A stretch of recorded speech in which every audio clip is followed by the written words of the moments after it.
Greetings! I am Fire Lotus. Welcome back to another live Witches Chat. I do these Monday through Thursday normally, which today is Friday, so like, what the fuck?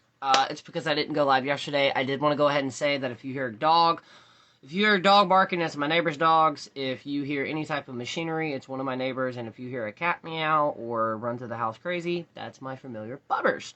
So, I am going to wait until I get a couple of followers, and then we're going to talk about some misconceptions, and then we're also going to talk about the planets, and currently what planets are in retrograde right now. I did not go live yesterday because I'm either coming down with a sinus infection, or the seasons, or all the pressure changes, but for the past 4 days, something has been kicking my ass. So, physically, not like mentally or anything. Mentally, I'm doing really good. Okay, so I'm gonna start off with addressing fucking viral videos. Basically, this one person made a video of saying the gods have abandoned them. For one, if you did your historical research, you would know that most gods that are, and goddesses that are worked with and or worshipped in paganism, whatever path that follows on Hello, you would know that we're starting the point of basically going into fall, which means a lot of them do kind of recede. But in general, for one, if you work with the deity, or if you want to work with the deity, for one, they're not always going to answer you at all. They're not your chia pet. They are a divine force.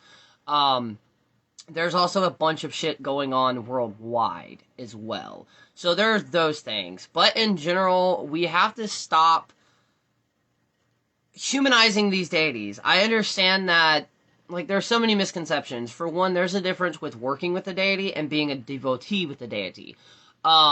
There's a difference then, and most well, not traditionally, but from what I understand, when a deity does come to you, 9 times out of 10, unless you are a devotee, and devotee is a lot of fucking work. When I mean this, I'm talking about, like, you have daily rituals, daily steps that you have to do every single day to even get the attention of that deity, one of them being Hecate.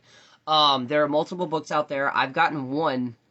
I have not read it yet, but it basically goes over the history. Interesting fact with Hecate, and I could be wrong on this, as far as I know, she is one of the oldest goddesses that we have archaeological evidence that basically states that we worked with her. Another misconception is Hecate, you cannot work with them if you are a male. That is bullshit. Hecate will work with anybody as long as you respect the fuck out of her. So there's that misconception. Another misconception that's going around again is your tarot deck. Should it be a gift versus you buying it? Go buy your tarot deck. Go buy your oracle deck. The reason I'm saying this is because I was also taught this. So my ex bought me my first tarot deck, which was a very, very gothic vampiric deck. Amazing artwork, very, very dark and very, very gothic, but it also was slightly more advanced because that specific tarot deck primarily worked with the astrological planets and the meaning of them. So always check and do research with your oracle decks and or tarot decks that you are getting, because some of them are advanced versus like basic meaning, stuff like that. And honestly, if anything, before you go out and get a tarot deck, I would actually encourage you to get an oracle deck. The reason I'm saying that is because oracle decks, depending on what deck you get, they're not going to be very, very informational. The point of that is to actually build your confidence, one, and then for two, build basically you being able to tap into that, your intuitive abilities and reading them. When it comes to tarot reading, a lot of people get obsessed with memorizing all of the meanings to them, and that's not really what you're supposed to do. Of course, always keep a book with you, and you do have to study them, but at the same time, you also got to mix in that intuitiveness with it. Because I cannot tell you how many times I've For You page and there have been nothing but the basics. Your ex is coming back to you and all this other shit. On top of that, I'm also getting annoyed. For the people that did not know, I do offer custom spell work and custom working and oracle readings. But the amount of people that are coming out of the woodwork trying to call upon witches to help them in their mundane lives is driving me crazy. And the reason that is because some of these people were also basically calling us all crazy at one point. So that's annoying. But anyways, If y'all did not know, we currently have 5 planets. Wait, 1, 2, 3, 4, 5. Yeah, we currently have 5 planets right now in retrograde. They've been in retrograde for a couple of months now. But as of September the 27th through October the 18th, one of the most problematic planets, not really, one of the most feared planets will be going into retrograde again, which is Mercury. I tried looking up what planets would actually, or what signs would specifically be affected by this. Most of the retrogrades are in a planet, they're in the sign of the air signs. But in general, like I always say, always check your chart when it comes to Mercury retrogrades or any other type of retrograde, because you're not always going to be affected by them. And besides what the fucking publishers and all the other shit that's going to be released very soon, Mercury retrograde, I always call it a wildfire. The reason I'm saying that is because with the Mercury retrograde, a lot of people freak the fuck out because, especially now in 21st century, we base our entire world around technology, transportation, and communication. And guess what that planet is over? Communication, transportation, and technology. So this is the time and area, and if you're new to this, or new to my videos, my partner at one point in time worked at a mechanic shop. Through that process, I told him, I was like, it's Mercury retrograde, so I guarantee you within this 3 to 4 week period, you were going to get the same amount of cars coming through. And what do you know? He got the same amount of cars with the exact same problems, primarily oil or tires. So this would be the opportune time to check all of your basic when it comes to your cars or vehicles, okay? Go ahead and, check everything, make sure it's running correctly. If not, make a note of it and get it fixed before retrograde. Go ahead and back up your technology, whether that's computers, phones, anything like that. Go ahead and back that shit up. If you are planning a trip, now, this is where some of the misconceptions also come from. A lot of people are thinking like, oh my god, Mercury retrograde, don't sign any type of, don't sign any type of contract, don't start any new jobs, don't start anything new.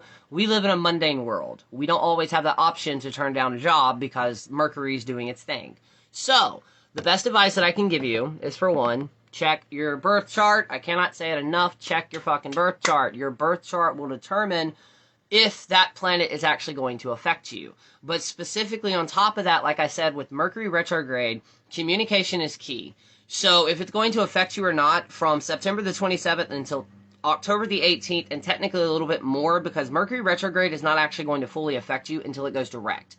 And for the people that don't know what retrograde is, it basically, from Earth, the planet looks like it's rotating backwards, but it's really not. It's an optical illusion. But due to that, the energy kind of gets a little weird. So, like I said, go ahead and check everything on your car. Make sure you have, your extra gas. Make sure your oil's there. Make sure your tires are checked, because that's going to be affected. Now, when it comes to making decisions, specifically during that time, September the 27th through October the 18th, and slightly a little bit further, because, again, it won't really affect you until it goes direct, because that's slingshotting the energy around. Just read the fine print. Read the fine details. You're going to want to look, especially if you're signing a contract or you're signing a lease or a mortgage or anything like that, you need to check out every single menacing detail on that. That way you're not going to get caught up in stuff. If you are in a relationship, whether that's friendship, whatever that is, during this peak time, arguments are going to spark. Not because of the energy as much as you're going to wind up fumbling or something, or the communication is just going to get crossed. So please, even if you have to over-explain yourself sometimes, like I do, my partner hates it when I do that, but it has caused us a lot of issues, it's prevented a lot of issues from us not basically getting into an argument because two things were misconstrued or misunderstood. With that technology, be careful with your phones. Back up your shit. Seriously, back it up. Now, the reason I say you're not really going to be affected by this until I start a new job Sunday, lol. Where can I find my birth chart to see if it affects me? I suggest Astro Matrix. It's an app that you can download. It's 100% free. There's also, I think, Astrology 101, I believe. You can easily just, Google, DuckDuckGo, just birth chart or natal chart, free birth chart, natal chart. But Astro Matrix, the app, once you put in your information, two important things. Once you download the app, go into the settings and hit make sure the GPS is on. That way it's getting your direct location so it can actually give you proper information. But that app breaks down your entire birth chart, goes into multiple types of detailing, and it updates you every single day with your own kind of personal horoscope. No, this is not sponsored. I've been using it for about 3 years now. I love it, and they also have a YouTube page, so you can, yes, Astromatrix, that is correct. But they also have a YouTube page that actually breaks down the app for you, too. I've also talked to the creator.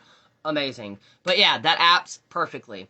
Now, on top of that, when it comes to the retrograde, Mercury retrograde, I call it the wildfire effect. And the reason that is because specifically with Mercury retrogrades, most other retrogrades as well, this is the point in time where the universe has given you so many fucking signs that, you know, this is toxic, that's toxic, this needs to go, this needs to go.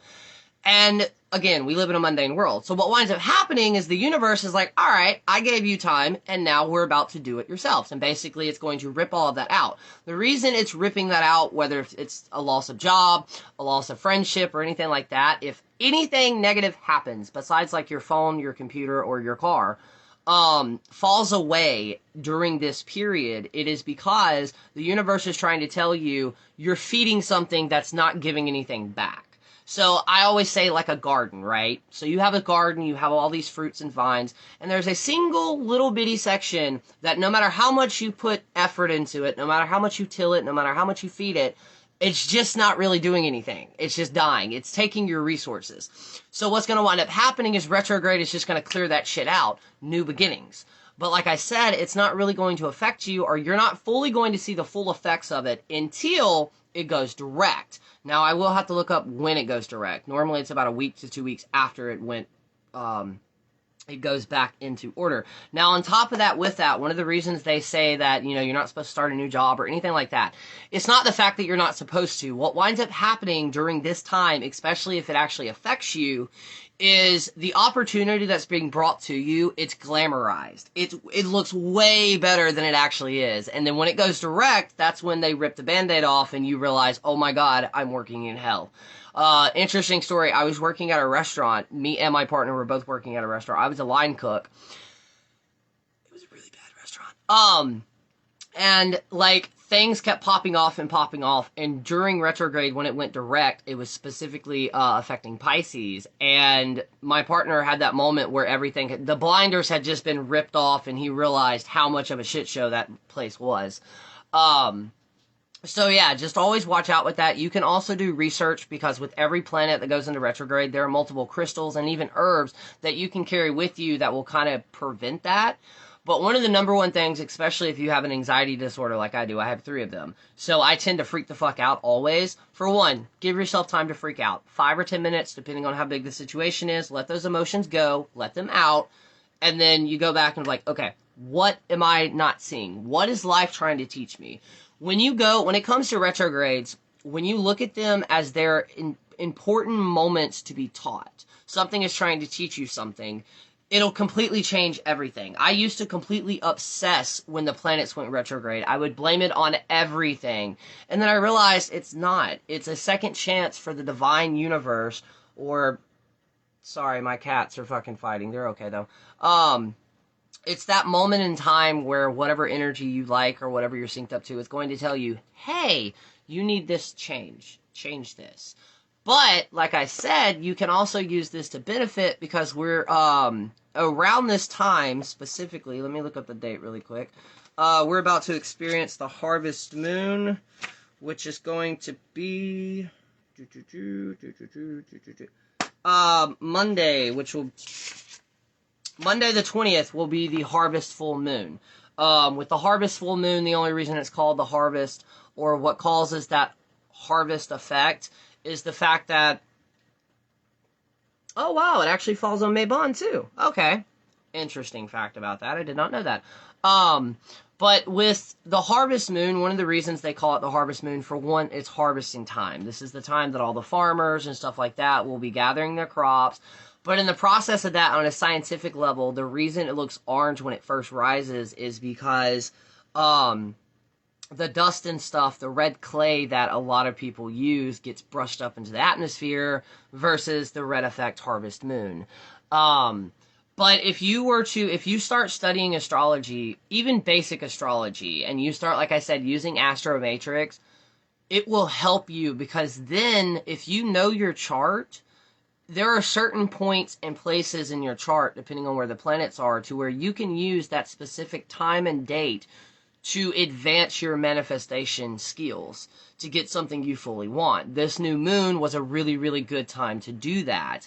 A lot of people, another misconception, and I don't know when the weird change happened. When I first started researching, you never manifested on a full moon. It was always a new moon, because the moon cycle. You start the new moon, you start manifesting it, and then as the moon gets bigger to 100% illuminated is when the spell was supposed to manifest.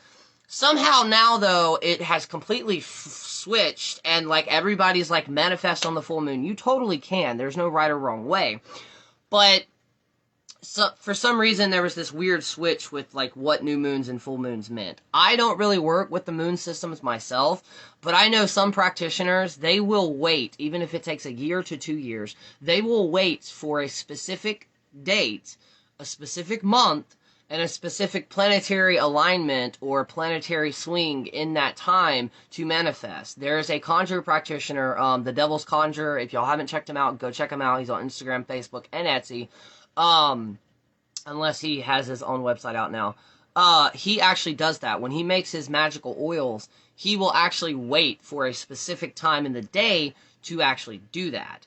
Interesting fact, I was trying to find, if you've been following my lives, I've been saying that I'm going to post these 2 affirmations, or affirmations that you can use every day that's like non-binary. I cannot find them to save my life. I looked through almost 1,000 posts that I've saved on my Instagram and still cannot find it. But in the process of that, I learned something about sweetening jars or honey jars. Today is a perfect day to be making them, which is what I'm going to be doing today. If y'all did not know, today is the 10th. Today is the last day to get a hold of me, and the cutoff date is at 4 p.m.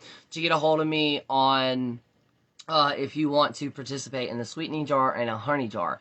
Common misconception as well, a honey jar or sweetening jar is not to get you rich, it's not to get money, it's not to do anything like that. It can help, depending on how you make it. It's supposed to sweeten a situation and bring things in. But with my honey jars and my sweetening jars, I do them completely different than what a traditional person would do. I add custom sigils, custom runes, crystals, all different other things. So if you're interested in that, direct message me. But yeah, that's going to be today's, possibly it's going to be today's live. I don't know. I normally don't go live on Friday, but like I said, I've been kind of under the weather in the past 2 days, so I wanted to jump on here to remind everybody. And then after I finish this honey jar, I will be doing another community candle, and I'm super excited because even though I've been under the weather, I've made super progress. I made a lot of progress in the room that I'm trying to move. Basically, I'm switching craft rooms, so I'll have a bigger room with multiple altars set up. One of them being, it's going to be the community candle and honey jar altar, to where all of them will go there. I'm going to have a custom spell altar, so I will only use that work for doing custom spell work. I'll have my main altar, my ancestor altar, and then I'm also going to have a workspace so I can start doing more videos on like how to make oil, how to make incense cones. I actually reposted one of my incense cone videos, and I asked, somebody asked me if I could show them the finished product to see how it burns. For the people that did not know, making cone incense at home, they can be very easy. Now I would suggest getting some type of resin, whether that is dragon's blood resin, Arabic gum, or frankincense and myrrh. One of the reasons is because it's a binding agency. You can also use pine sap. It'll hold it in place better, and it'll also help it smoke better. But you get your favorite herbs that you want, grind them up almost to a fine powder. You can pick out the stems and like seeds and stuff that won't break up. Add a little bit, tiny amount of moon water or just regular water. You can even add a dash of oil in there as long as it can be burned safely. And then you basically put it together, hold it, squish it, pull it up, and bam, set it somewhere, let them dry, and then you have homemade incense cones. But yeah, that's going to be today's episode, or today's live. I gotta also make some TikToks now that I'm officially unbanned from mine. But yeah, that's what's going on in the cosmos right now. You'll have plenty enough time to kind of prep to make sure everything's okay. But yeah, until then, I will see y'all later. I will see y'all back here Monday. If y'all have any questions or anything like that, remember my inbox is always open, so feel free to shoot me a message. And until then, I hope you're all having an amazing time. Peace.